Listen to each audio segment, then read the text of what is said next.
కుల బహిష్కరణ. మా అమ్మగారి ఆజ్ఞను ఆశీస్సులను పొంది పసిపాపను భార్యను విడిచి అమితోత్సాహంతో బొంబాయికి బయలుదేరాను. జూన్ జూలై మాసాల్లో హిందూ మహాసముద్రం సామాన్యంగా ఉడుదుడుకులుగా ఉంటుంది. మీ తమ్ముడికి ఇది మొదటి సముద్ర ప్రయాణం కదా. నవంబర్ వరకు సముద్ర ప్రయాణం ఆపుకోండి. ఈ మధ్యనే తుఫాను వల్ల ఒక స్టీమర్ కూడా మునిగిపోయింది అని కొందరు మిత్రులు మా అన్నగారికి చెప్పారు. దానితో ఆయన కంగారు పడి సముద్ర ప్రయాణానికి అంగీకరించలేదు. అక్కడే ఒక మిత్రుని ఇంట్లో నాకు బస ఏర్పాటు చేసి తాను రాజకోటకు వెళ్లి ఉద్యోగంలో చేరారు. నాకు కావలసిన ప్రయాణ వ్యయం మా బావ దగ్గర ఉంచి వెళ్లేటప్పుడు ఇమ్మని చెప్పటమే కాక అవసరమైన సహాయం చేయమని మిత్రులకు చెప్పి మా అన్న ఇంటికి వెళ్ళిపోయారు. బొంబాయిలో పొద్దుపోవటం లేదు. రాత్రింబవళ్ళు ఎప్పుడూ ఇంగ్లాండ్కు వెళ్లే కలవరింతలే. ఇంతలో మా కులం వారిలో కలవరం బయలుదేరింది. అంతవరకు మా కులం వారైన మౌఠు వైశ్యులెవరూ సీమ ప్రయాణం చేయలేదు. నేను సీమ వెళ్తున్నాను గనుక నన్ను కులాన్నించి బహిష్కరించాలని కొందరికి ఆవేశం కలిగింది. అందుకోసం ఒక సభ ఏర్పాటు చేశారు. కులస్తులు చాలామంది వచ్చారు. నన్ను పిలిపించారు. నాకు అంత సాహసం ఎలా వచ్చిందో నాకే తెలియదు. నేను ఆ సభకు నిర్భయంగా వెళ్ళాను. ఆ కులం పెద్ద అయిన సేటుకు మా తండ్రి గారికి పరిచయం ఉన్నదట. ఆయన మాకు దూరపు బంధువు కూడానట. కులధర్మాన్ని బట్టి నీవు సీమకు వెళ్ళటం సరికాదు. సముద్రయానం మనకు నిషిద్ధం. అక్కడ ధర్మపాలనం సాధ్యం కాదు అని సేట్ అన్నాడు.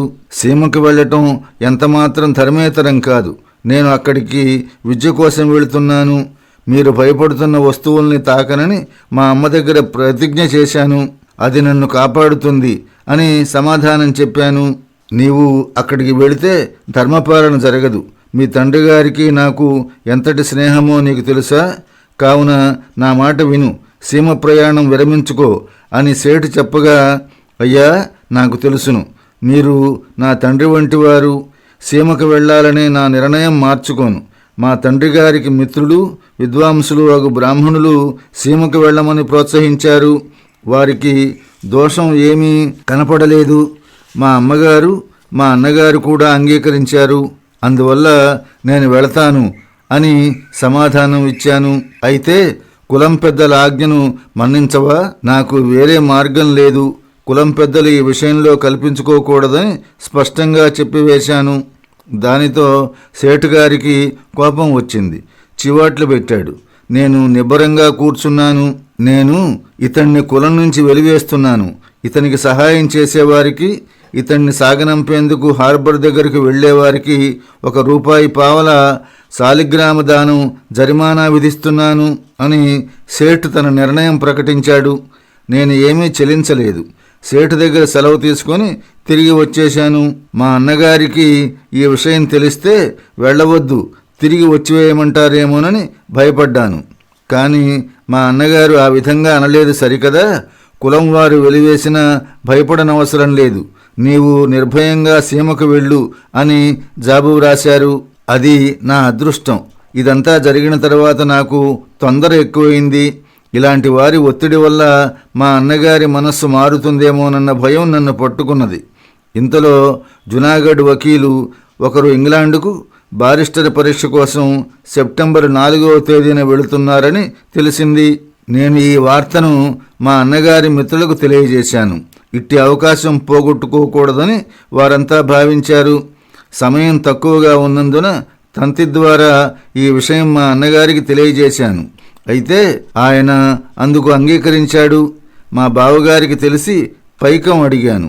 ఆయన సేఠ్ ఆజ్ఞను గురించి చెప్పి, నేను నీకు డబ్బు ఇవ్వను అని అన్నాడు.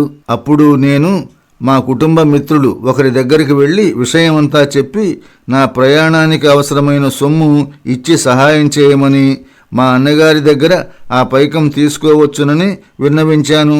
ఆయన నా విన్నపం అంగీకరించడమే కాక నన్నెంతో ప్రోత్సహించారు. వారికి కృతజ్ఞతలు తెలిపి అవసరమైన డబ్బు తీసుకుని వెళ్ళి ఓడ టిక్కెట్లు కొన్నాను. ప్రయాణానికి అవసరమైన ఏర్పాట్లు చేసుకోవాలి. అక్కడి మిత్రులు అనుభవజ్ఞులు. నాకు అవసరమయ్యే దుస్తులు తయారు చేయించారు. ఆ దుస్తులు విచిత్రంగా ఉన్నాయి.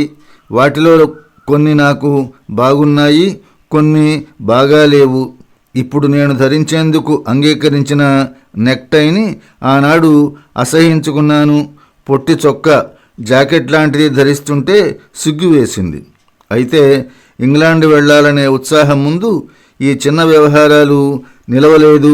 ప్రయాణానికి అవసరమైన తినుబండారాలు అధికంగా సమకూర్చుకున్నాను. జునాగఢ్ వకీలు త్రయంబకరాయ్ మజుందారు గారు క్యాబిన్లోనే నా మిత్రుడు నాకు ఒక బెర్త్ తీసుకున్నారు. వారికి నన్ను పరిచయం చేశారు.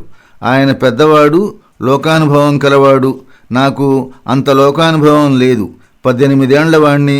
ఇతన్ని గూర్చి మీరేమీ భయపడవద్దని నన్ను సాగనంపటానికి వచ్చిన వారందరికీ మజుందారు చెప్పాడు. ఈ విధంగా 1888 సెప్టెంబర్ 4వ తేదీ నాడు బొంబాయి నుండి ఓడలో ఇంగ్లాండ్కు బయలుదేరాను.